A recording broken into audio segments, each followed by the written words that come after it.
Muy buenas tardes, profesor y compañeros. Hoy les vengo a hablar sobre el periodo de la violencia en Colombia. Este periodo se caracterizó por los fuertes enfrentamientos entre el Partido Liberal y el Partido Conservador, incluyendo un sinfín de asesinatos hacia personas inocentes, agresiones, persecuciones y destrucción de la propiedad privada. Bueno, inicia tras el asesinato de Jorge Eliezer Gaitán el 9 de abril de 1948 y finalizó en 1953, tras la creación del Frente Nacional. Pues esto da inicio a una paz entre liberales y conservadores, lo cual consistía en alternar la presidencia entre los dos partidos. Ahora, lo que lleva al periodo de la violencia en Colombia fue el hecho de que el Partido Liberal llevaba ya casi 16 años en el poder de la presidencia. Pues claro, esto hasta las elecciones de 1946, cuando Mariano Ospina, candidato del Partido Conservador, llega al poder. En el gativismo, Jorge Eliezer Gaitán fue un gran contradictor de la derecha colombiana y su asesinato intelectuales nunca fueron descubiertos. Fue, fue un movimiento populista ya que movilizó el pueblo para reclamar ante la clase dirigente, ante la clase oligarca y la democracia y el nacionalismo. Él buscaba con esto controlar los monopolios, la banca, limitar la propiedad territorial para que los campesinos pudieran acceder también a la propiedad privada de la tierra.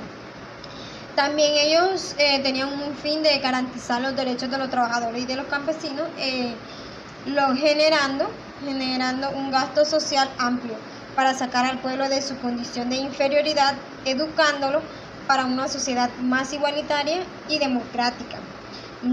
También ellos buscaban nacionalizar el petróleo, elaborar una política independiente de los Estados Unidos. Gaitán no quería abolir la propiedad privada.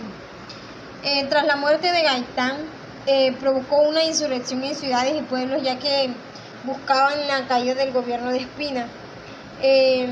Ospina logra un paz transitorio al nombrar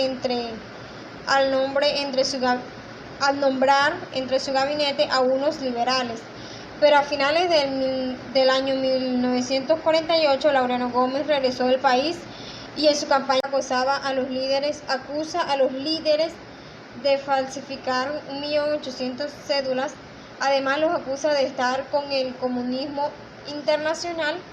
Con esto hizo que los alcaldes y las policías arrebataran las cédulas de los liberales y a muchos de las bandas armadas. El Frente Nacional fue un pacto entre liberales y conservadores que se dio con el fin de sacar del poder al general Rojas Pinilla. Dicho acuerdo estuvo vigente entre 1958 y 1974. Por extensión también se refiere al periodo histórico de dichos años. Las principales características de este periodo fueron la alternancia de la presidencia durante 4 periodos de gobierno de coalición, la distribución de ministerios y burocracia en las 3 ramas del poder público, que sabemos que son la ejecutiva, legislativa y judicial.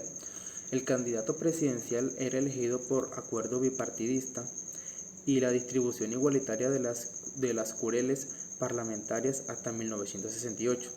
El principal objetivo de este acuerdo político fue la reorganización del país luego del régimen de Gustavo Rojas Pinilla. El Frente Nacional también se consideró como una democracia cerrada, que dualizaba el poder y los cargos públicos, impidiendo la participación de otras fuerzas políticas y sociales sin filiación conservadora o liberal. Surgieron nuevos grupos guerrilleros a causa del inconformismo y de los nuevos rumbos ideológicos que se movían en América Latina. En 1964 aparecieron las Fuerzas Armadas Revolucionarias de Colombia, conocidas como la FARC. El 7 de enero de 1965, el Ejército de Liberación Nacional, conocido como el ELN, y en 1967, el Ejército Popular de Liberación, EPL. Y en 1973 se formó el movimiento 19 de abril, conocido como el M-19.